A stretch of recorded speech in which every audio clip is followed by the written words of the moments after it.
I think basically the mistake was made by Joe Biden because I think Modi and Trump get along very well. Maybe a third country which is friendly to both Canada and India should intervene and say, listen, boys, let's stop this.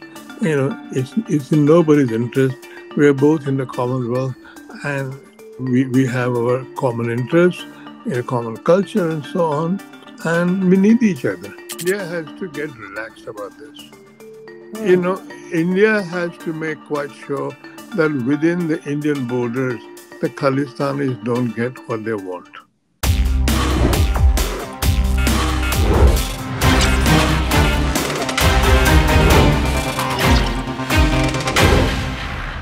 Hi, my name is Sukanya Saha and you're watching Hindustan Times. Today, we're joined by Lord Meghnad Desai, a renowned economist, academic, and author whose contributions to global political and economic thought have had a lasting impact. A professor emeritus at the London School of Economics and a life peer in the British House of Lords, Lord Desai has been honored with numerous accolades, including the prestigious Padma Bhushan in India.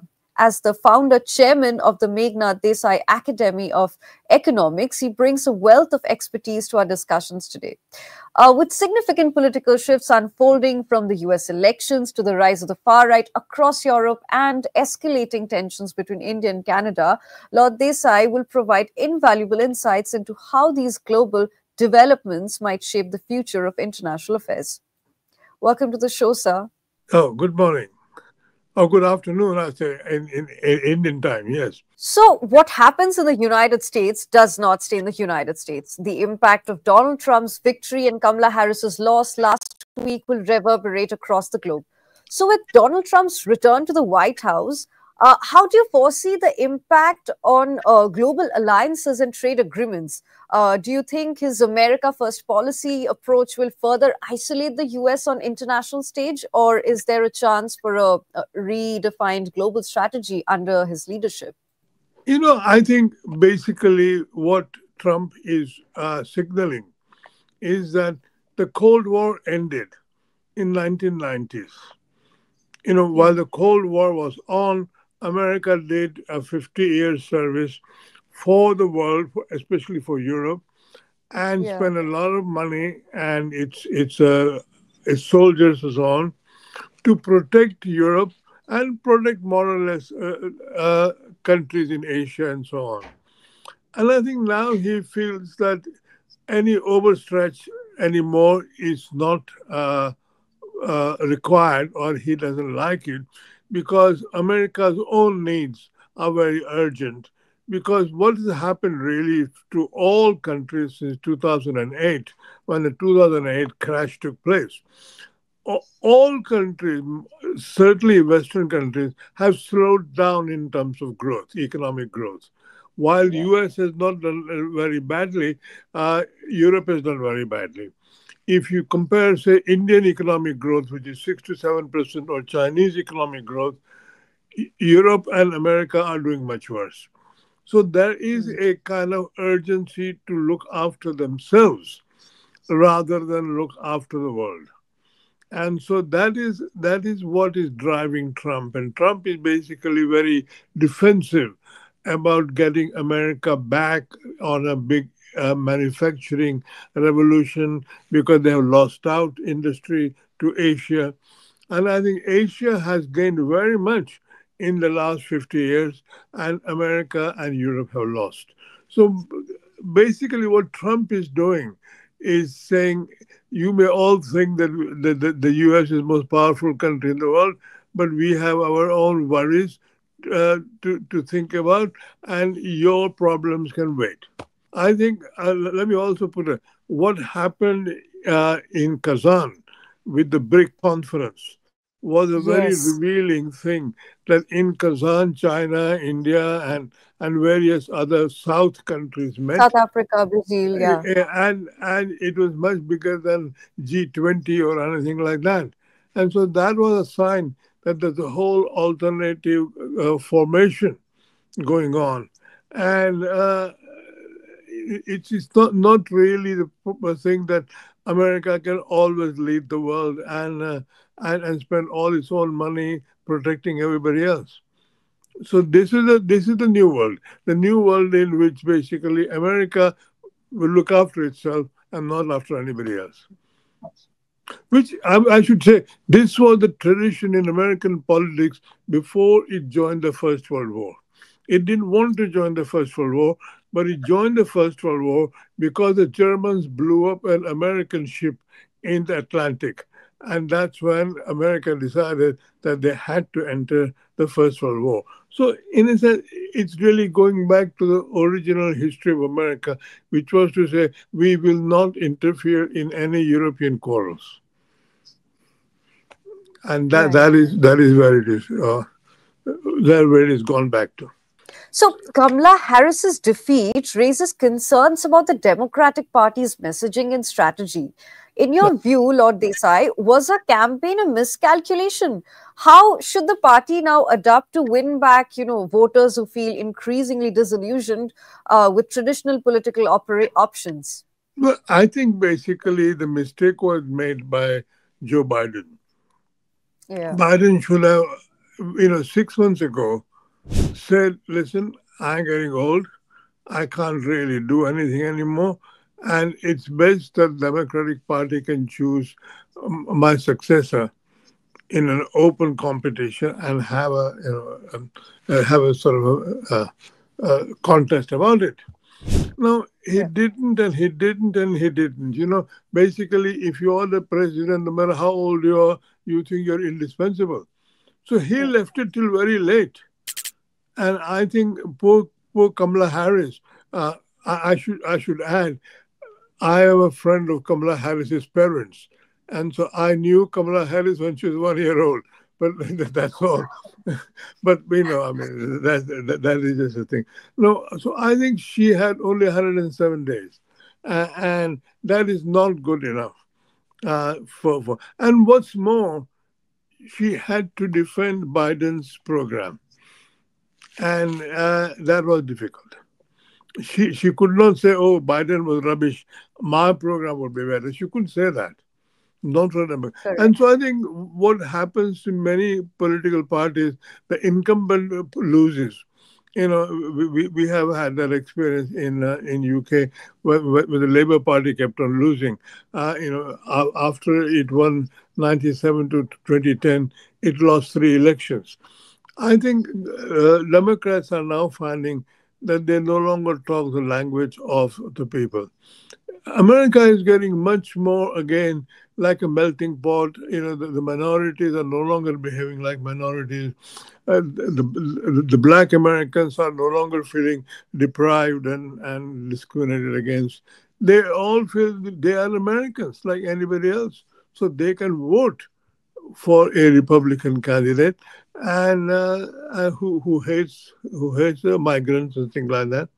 But they don't think it applies to them. So the Hispanics don't think that he's abusing them when he says, "Oh, these immigrants are terrible." So I think that way it's a progress in America, that America is getting more multiracial, more tolerant. But Democrats had the wrong textbook to win the election. She tried her best, and but she came nowhere near close to it. I think there's Correct. also still a anti-woman prejudice Mm, in American politics. Let's put it. Hillary Clinton suffered, and this time Kamala Harris Kamala suffered. Harris. Yeah, I mean the argument that Trump could not even pronounce her name tells you how much implicit, this sort of prejudice, all that. He would never do to a man's name, but he did it to a correct. woman's name. So, Trump's victory suggests a strong populist current in American politics. Are we witnessing an irreversible shift now towards towards a more authoritarian style of government in the US, or is this a temporary phase in the country's political evolution? Now, you see, basically, America has a constitution. And because of separation of powers, there are Hmm, limitations on what an authoritarian president can do. But where Trump has, Trump, when he was a president before, he didn't even know how the Washington worked, and he completely failed to do. I had a lot of hopes for him because he was saying interesting things. I even wrote a book about it on Trump and Yeah. Modi and Brexit. Now, but see, this time he has come better prepared, and he has got the Congress with him. To have the Senate and the House to be Republican majority means that Congress will not stand in his way, because American president has to have the advice and consent of the Senate to do anything in foreign affairs. It is not like a British prime minister or an Indian prime minister. There are Yeah. limitations. But in this case, he has captured the Republican Party, and the Republicans have won both houses of Congress. And that is much more important than just Trump winning. And I think so. American politics is going to be, shamelessly Republican and right wing for 4 years. Yeah. I don't think India should worry about it, because I think Modi and Trump get along very well. Hmm. Modi has been to India to US when Trump was president, and I think, Hmm. and I'm in my book I point out that Modi and Trump had a lot of stuff in common. They're both, as if were, coming from the right, but they're both people who actually care about how their country can do better. And people were saying, oh, Trump is a fascist and Modi is a fascist, but that's all rubbish. What you really have to say is, are they going to look after the country they are leading? And Hmm. there's no doubt that Indian economic growth has been good, for the last 10, 15 years. Under his leadership. Yeah. And Modi has been very good on reforms and gender problems and so on. And I think Trump is, of course, different from Modi, but I think he will also look after the U.S. That's his job. His job is not looking after the world. The world can look after itself. Correct. So, sir, historically, we have seen authoritarian and far right movements rise and fall. What historical parallels do you see in the current US political climate, not just the US, across India, Europe? Well, Are no, there any lessons well, modern democracies have overlooked? In Germany, there is a serious right wing revival. France has Hmm. had an election, but it's been very difficult to get a parliament which would be working, because Yeah, Macron lost out, and there's a division. I think exactly. my view is that what really happened, sort of, with the oil price rise, 50 years ago, and then, of course, the pandemic, and the crash of 2008. Basically, the Western countries are getting not as rich as they used to be relative to what's happening in Asia. Asia had a industrial miracle because industries left the West and went to Asia, South Korea, Singapore, Taiwan, and they really Japan. India has sort of catching up with that. But so Asia is really where the economic action is, and not Europe or America. So in faced with that kind of decline, a relative Yeah, decline, strength for the right wing to yeah. revive and say, listen, we got to look after ourselves and forget about the world. And so I don't think Trump will go to war anywhere if he can help it. He will just basically concentrate, you know, on US. This was the old isolationist policy of the US, and that's what he will pursue. From India's focus on Hindutva to Europe's fears of ethnic replacement, which you just mentioned, like Macron and UK, all Yeah. that, we see identity politics at the forefront of far right ideologies. Is this a reflection of genuine public concern or a political tactic to, consolidate power? Well, I think basically one of the things about nationalism is that then this happens to every nation. Every nation has to define who belongs to the nation, because Yeah, nation is like a close relationship. yeah, If we are just reading the newspaper, If in India someone says, "Oh, an Indian drowned in Atlantic," the Indians will immediately feel, "Oh my God, an Indian drowned." He may not know the person, but it's Indian. Or when a cricket team wins a World Cup, everybody feels, "Oh, we have won the World Cup." So in a sense, there, there's always a pressure to say, do these people belong to my country, or are they aliens? When did they come? What happened?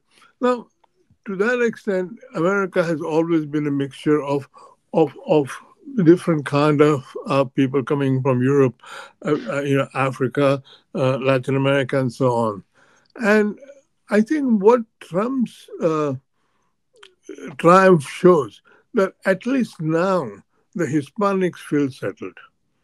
The Hmm. blacks are no longer feeling alienated, but they are combined in misery, not in prosperity. I.e., because the American economy is not doing as well as everybody wanted to, that is what it is. So Trump has inherited an economy which lots of doubts of the people about, is the economy working for me or not? If not, why not? Yeah. Whereas in India, we have Hindutva, but basically the economic growth problem is not there because India is doing very well. And so, in a sense, there's not a single explanation. But in India, I think there is, there are problems. But by and large, India is at peace with itself and very proud of itself that India is reaching new heights. And by 2047, it will have a high position in the world and so on. That kind of optimism is not there in Europe or in the US. So Yeah. Asia is optimistic and Europe is pessimistic, or the West is pessimistic, the East is optimistic. So, Lord Desai, many point to economic anxieties and immigration fears, which you just mentioned, as key drivers for the far right surge. Do you believe these factors are sufficient to explain the appeal of far right parties, or is there a degree, a deeper ideology, maybe ideological shift happening within European societies? I think, immigration is a big problem. But what people have not actually made a connection is that it Hmm. is climate change. Climate change is causing a lot of people to move from where they are to where they think they can do better. I mean, there are islands which are sinking and so on, but in Africa, for example, there is a kind of a panic that they better move out, and so they're crossing the Mediterranean and going to Europe. And in USA, a lot of people are crossing over from Mexico. They're getting into Mexico and crossing over. So I think what it is that there is a panic migration, and some countries allow open borders, others don't. And I think what is right wing is basically, again, like I said about nationalism. People say, "This is my country. Why do these people come from outside and take away occupy beds in my hospital, uh, places in the schools for my children?" You know, they are crowding me out, but I belong here. My generation, me and my earlier generations have lived here. This is my country. This is not other people's country. So the liberal view that we are all a single world and we are all human beings and we are brothers or sisters or whatever it is, that is losing out because there's no longer the feeling of prosperity and things like that. There is a feeling that we're all hard up. And as soon as you're hard up, you say, what is mine and what is somebody else's? And why is this person here? So, I mean, we have in the UK a big problem about migration. The previous government had to face it. The present government has to face it. And people come, and there is an international refugee convention. So once they land in your territory, you have to look after them. That there are international laws. Now, obviously, these people are not refugees; they are just economic migrants. but you have to treat them like refugees. So there are all sorts of legal complications arise. So governments are saying, let's get out of this. Let's get out. These refugee conventions and so on were made after the Second World War in a very idealistic phase when everybody thought that the world had to overcome all the problems that Hitler and Stalin had caused and things like that. We must be more universal. Now there is no energy left for that. We are Yeah. all feeling not as rich as we used to be, at least in the West. Hmm. So you just mentioned that lack of sense of solidarity, brotherhood, and all that. So do you feel social media has a huge role to play in this? For instance, Socialism is recently a dead. Taylor Swift, Socialism is dead. yeah, Socialism yeah, died at the end exactly. of 20th century. I even I came to India in 1991, gave a public lecture, Is Socialism Dead? No, I think socialism was all right for a while in the second half of 20th century. Everybody had high hopes of it. In India, everybody thought, socialism, and you look at it, Congress lasted for about 50 years. But at the end of it, there was not enough economic growth. Economic growth came when basically the Nehru Gandhi family, so ran out of people, and Narasimha Rao and Manmohan Singh, although they were Congress, they changed the whole face of the economy, and then Vajpayee ji, and then Modi, and so on. Uh, so I think, in a sense, socialism is no longer relevant. I mean, uh, the Soviet Union collapsed out of his own sort of problems. Yugoslavia was a very great socialist experiment that went away. So I think socialism was a 20th century phenomenon. It's gone. Yeah. And while I But know what that do you the have to say preamble, about the recent riots that happened in the UK, like a Taylor Swift themed event in well, Southport, which is well, in Northern England, the turned problem was, tragic when three young girls, including a 9-year-old, were stabbed, leading to a wave of rioting across the UK, fueled by false information spread on social media. yeah, So, with yeah, far right ideologies increasingly sure, gaining traction online, sure, how sure. should government and international institutions combat the digital spread of misinformation and hate speech without violating the principles of free speech? Well, social media have basically completely changed the context of politics. I mean, I don't have Twitter or Facebook or anything. I just don't bother but there's so much misinformation going on Twitter, and people basically believe what they read. And in the case in UK, those three children who died, basically what people were sending on Twitter were basically Yeah, very hateful messages and so on. yeah, And I think it was a very serious crisis, and we had serious riots, uh, which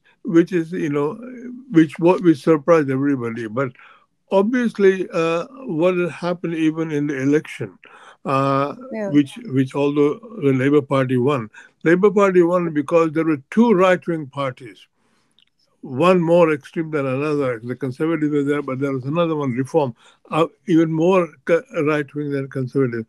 And right-wing, the Reform Party took a lot of votes away from Conservative, so the Labour Party won.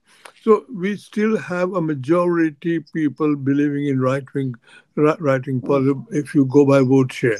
Uh, yeah. so in a sense, there is that kind of gloom, as I said, because we've had inflation and low growth for many, many years, at least 15 years now, Mm, and I think people are fed up. And we don't know whether the new Labour government in the UK is going to actually solve problems. But one hopes that it will do better than the previous Conservative government. But it in Europe, across Europe, there's the same sort of problem. So the rich just countries are feeling impoverished, and the yeah. poor countries are doing better.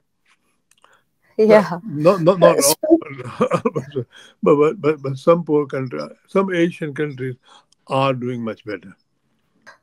so speaking of rights and roles, both India and Canada are expelling diplomats and accusing each other of misconduct. Now, can the diplomatic row between India and Canada be attributed to a single party, or is this a case of escalating tensions due to long-standing issues? Why is Prime Minister Trudeau raising the issue of Nijjar killing just ahead of the Canadian elections, and how much of this row is politically motivated? You think, Lord Desai? Well, I've been following this for a long time. Uh, you see, let's say India had partition back in Hmm. 1947, and that partition has never stopped hurting India. And okay, India was not partition. Punjab and Bengal were partition. Let's put it that way. What happened in Right. partition was Punjab and Bengal. We know what happened. Bengal got partition. There was East Pakistan. East Pakistan became Bangladesh, and we know the turmoil going on in Bangladesh now. But Punjab got divided, and when Punjab got divided, everybody said, "Oh, Hindus and Muslims." Nobody remembered the Sikhs. The fact that Hmm. Sikhs were there, and again, in India, we tend to think of Sikhs as more or less Hindus, and people make jokes about them, Sardarji jokes and things like that. And they have been very loyal. They're very big in the army. They're very hardworking people. But I think what happened uh, during Mrs. Gandhi's emergency and so on is that basically the unhappiness about that settlement came to the fore, and Bhindranwale especially was trying to say something, sort of using Sikh religion, the gurdwaras and so on, as his support.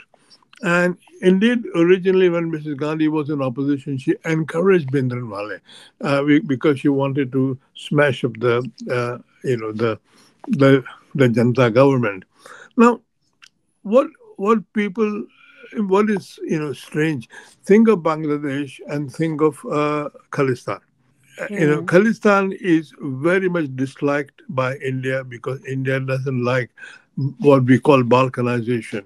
We don't want India to be split up. We don't want India to be to be divided any more than what it already has happened.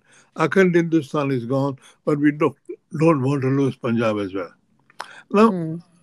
the Sikhs have this complaint that they were shortchanged in the partition, and then when Mrs. Gandhi moved army into the Golden Temple, that was very very big insult to the Sikh religion. And then of course when she died, there was horrendous Delhi riots, which people have not really been punished. There's been no inquiry. People talk about the Gujarat riots and Modi, but those riots, you know, they were. There's not only riots. There was straightforward slaughter of Sikhs in broad daylight in Delhi, and the police were told not to go out of the police stations. I know that because my father-in-law used to be a big police officer. He was retired by then, but and so I mean this is also in the news. So I think that the Sikhs have now. The problem is that if you go to England or Canada and so on, they don't mind people agitating for their back home uh, problems. I mean, before independence, uh, in before Indian independence in 1947, the best place to fight British imperialism was to be in London. Savarkar was Hmm. in London, Shamji Krishnamurti was in London, Krishna Menon. They were all fighting for Indian independence, staying in London. And the tradition in Western countries is freedom of speech And as long as you're not in criminal activity, you can do what you like. Hmm. You can be a Russian anarchist and all those sort of things. London was full of Irish and Russian and other anarchists. Now, India doesn't like that. India doesn't Yeah. understand that thing. India is saying, I mean, I had a friend recently send me a message saying how many of the new MPs are Indians and how many of them are Sikhs. Please tell me. Hmm. Now, obviously, he thinks that any Sikh must be a Khalistani, and he is in the House of Commons. I think now you see, I don't know whether they are Khalistanis or not, but if there are Khalistanis in London, London doesn't mind. That's part of London tradition that other people can do this thing. Now, India does mind it very much. Same thing happens in Canada. When you look at Yeah. Canada, Canada had its own Khalistan problem when Quebec wanted to be independent. I mean, people today would not remember it, but Canada was going to split, and Quebec wanted to be French, and so Canada decided, as part of that, to have a bilingual government, and every Canadian politician can speak English and French, and sometimes does, because they decided that if Quebec is going to be part of Canada, Canadians will have to be partly French. Now, India has no such. India is in Khalistan or whatever it is. India is India, and everybody has to be Indian, and Hmm. they want them to be Indian no matter where they are. Even in London, if you're there, even if you're a British citizen, if you're born in India, you can't talk about Khalistan. So I think the India Canada thing worsened because of this allegation. I call it allegation that somebody was shot in Canada, and Hmm. Canada thinks that Indian government arranged that murder. Now, let me put it this way. It's not unusual for governments to do things like that. The Russians and Americans do it all the time, but you shouldn't get caught. I don't know whether what Canada says is true or not. I'm not a diplomat. That is the battle. That Hmm. Canada thinks that India caused one of the Sikhs who was living in Canada and was Canadian citizen. He was shot. And he was shot because he was a Khalistani sort of, agitator. Now, we don't have any kind of serious international fora in which that can be tried and argued and so on. So it's all come down to you dismiss your diplomat, you dismiss my diplomat, I'll dismiss your diplomat. And I think it's a great pity because Canada is a good country. Lots of Indians want to go to Canada. And Canadians like India. I mean, I've been to Canada many times. I think this needs some serious diplomatic, you know, careful, sort of nursing. Maybe, maybe a third country which is friendly to both Canada and India should intervene and say, listen, boys, let's stop this. It's in nobody's interest. We are both in the Commonwealth, and we have our common interests, a common culture, and so on, and we need each other. Now, Hmm. unfortunately, that is a situation right now, and how it will resolve itself, I don't know. But I think somebody who has goodwill of both the countries, Canada and Yeah. India, has to intervene and say, listen, this is absurd. Let's just forgive and forget, and just resume ordinary relations because this is getting us nowhere. So, given the deepening rift, especially on sensitive issues like Khalistani extremism, and both countries are standing firm on their positions, what Yeah. does the future hold for India and Canada ties? Like, is there a path forward for reconciliation, or Of should course, we of course. brace for long term consequences, I mean, including potential economic and cultural fallout? I mean, basically, India has to get relaxed about this. You Hmm. know, India has to make quite sure that within the Indian borders, the Khalistanis don't get what they want. Unless the climate changes and we say, okay, but Khalistan is a very strange concept if you think about it. It would be a completely landlocked country. If it became a Hmm. country, it's not like Bangladesh. It will be completely landlocked. And it's completely pointless to have a separate nation called Khalistan. I mean, that would be my view. Anyway, half of it would be in Pakistan. Anyway, uh, so what's the point of that? No, but I think somebody who's senior in diplomacy should basically say, let's all get together and let's reason it out. And as I said, stop all these allegations and so on. Whatever happened, happened. But there are more important things at stake in the relations between India and Canada, and it's not worth having this diplomatic quarrel. Hmm. I think So you I mentioned, think I think yeah. I think UK would be the best, or some other Commonwealth country, Australia or somebody like that, Hmm. and that is the way to go forward. So you mentioned immigration earlier. Do you think Keir Starmer has attempted to find a balanced approach to immigration now, which is a key issue in British politics? Or does his policies like represent a fair and effective middle ground, or has he continued policies that some criticize as overly restrictive? Well, it's still early days. I mean, Labour government only been in power for about 3 months. Uh, Yeah. I think the immigration problem, and of course, uh, Starmer has said he's going to do this and that other thing.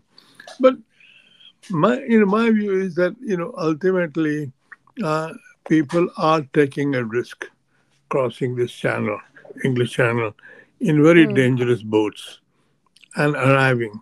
The people who ply the boats charge quite a lot of money, but these people pay £1,000 or £2,000 just for crossing the channel. Hmm. I once suggested, but people didn't take it seriously. I said, why doesn't the government start its own service?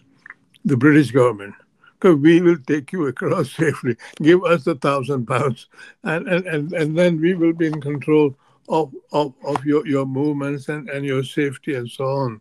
Now, what the British Yeah. government has decided that instead of sending them to Rwanda, they'll only send them to St. Helena's, which is a thing where they kept Napoleon, uh, and it is not as far away as Rwanda, and it's British territory.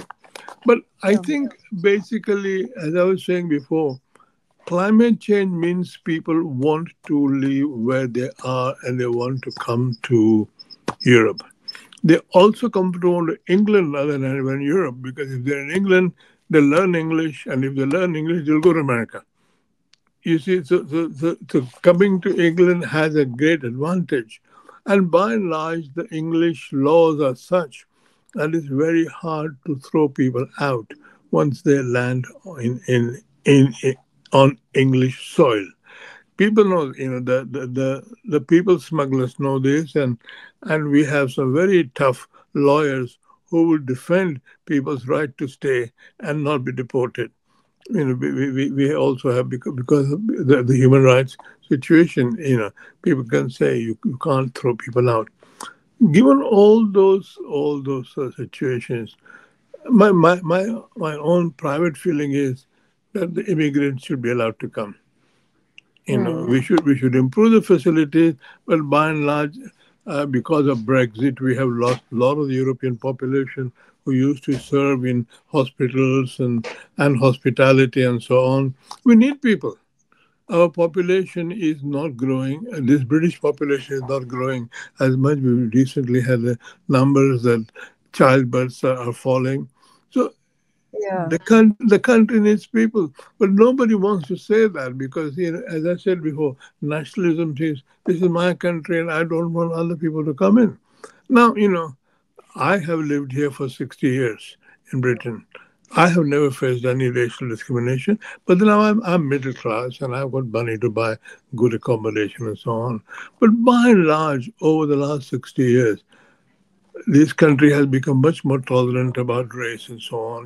We have, the Conservative Party has got a woman born in Nigeria as its leader and Hmm. so on. But when newcomers are newcomers, they are not liked. Only Hmm. after newcomers have settled down for 5 years or so that people will tolerate them. But I think what's important is, for Starmer or anybody to say, listen, this is not as big a problem as them. We can accommodate these people. We can deal with that. Now that courage he hasn't yet shown the courage that basically we as a Labour Party are liberal and we are tolerant and therefore we are not going to throw any immigrants out. We are going to see how we can give them a good life. Now, that right now no political party is saying, which I think is a great pity, because you know the country is not that overcrowded that it Yeah. can't accommodate people. Obviously, you'll have to regulate at what stage, at what rate people can be admitted, but that means that the government itself will have to do the boat service between France and UK across the channel. No, nobody suggested that. I did suggest sort of privately to one of the people who's working for the ministry, but they just thought, oh my God, how can we do that? But that's the only way to do it. You basically break the smuggler's model by giving a better model of transporting people. People are going to swim across if you whatever you want, because they're desperate. These are desperate people, and I think we have to look after people. My view is we have to look after desperate people. And ultimately, UK is not a poor country. It may not be feeling as rich as before, but it's not a poor country. Yeah. It's a rich country. And, it has some So you obligations. mentioned UK, yeah, UK being a rich country, but Starmer's government promised a break from the past and a fresh vision for the UK. In your view, has the administration meaningfully delivered on this promise, or has it fallen into the same pitfalls that hampered previous No, governments, like the disastrous Sunak I, government? I think, basically it came in the first few days, all sorts Yeah, of things, but it has made lots and lots of early mistakes, and it has lost popularity. So, I mean, it's having birth pangs right now, and I think it will improve, but yeah, it has made lots of mistakes.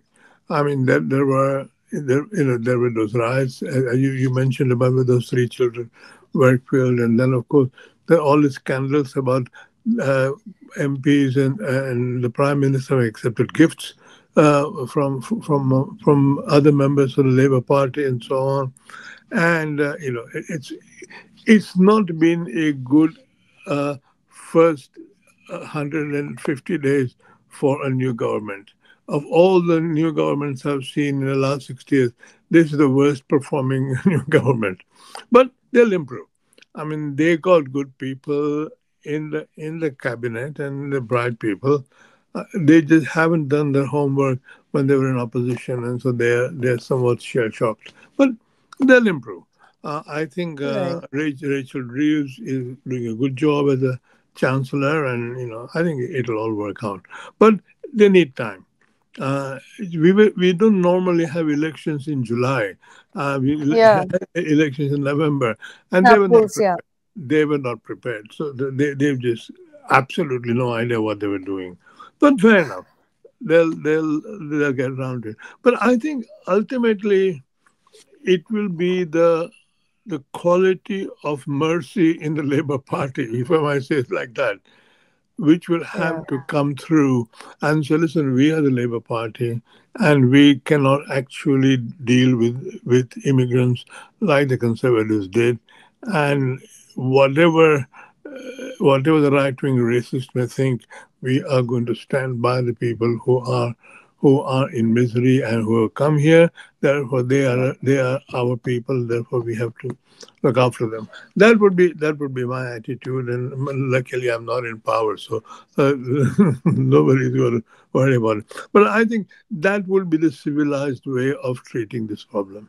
But so, what about UK-India ties? Like, given UK's focus on protecting local jobs and economic stability, how realistic is it to, expect significant compromises from the Labour government on issues like work visa norms for Indian professionals and easing tariffs, etc.? Could these domestic concerns I think become permanent barriers to the FTA's no, progress? basically this is not a new problem. This Yeah. problem has been going on. At least I remember in the days of New Labour, when I was sort of active. We were discussing UK India free trade agreement at that time, and the thing was simple. UK wants its whiskey not to be taxed by India, and UK wants its legal practices to be able to operate in India, and India wants more visas. Hmm. That has been, and there's always been back and forth, and we still haven't got. Now I don't know why it's not, but it should be pretty straightforward because after all, Indians have done well in UK. They're liked here. They perform very well. I mean, especially in terms of studentships and so on. Bright students come here, and we had a okay. Rishi Sunak was the third generation of immigrants, but we have Kemi Badenoch was just arrived, when she was 15, as it were, and now she's leader of the Conservative Party. So I think UK is happy with. I think what the complaint is, and I don't know whether it's true or not, is that people say, well, they also bring their wives and families and it proliferates. I don't know whether it's true or not, but by and large, I think I know there is a we have a parliamentary committee on Indo-UK trade, and I think that negotiations are going on. But I think somebody needs to push it forward, uh, you know, quickly. And maybe now that there is a Labour government, somebody will push it through quickly, because I think there's a lot to be said. It's not just so much for India. I think UK has a lot to gain. Yeah. I've been saying in Parliament that basically India is a much better digitized country. There's a lot of fintech. We have a lot. UK has a lot to gain from good relations with India, and we should stop this idea. Though UK is a rich country and India is a poor country. That's no longer true. We have more or less equal GDP. Total GDP is more or less equal between UK and India. Okay, India has a more population, but India is no longer a basket case. And so I think the UK attitude towards India should be that let's get more Indians in, and they will be good for you know uh, engineering and digitization and things like that. So, thank you so much for joining us today. Thank you for watching us, guys. Have a nice rest of the day.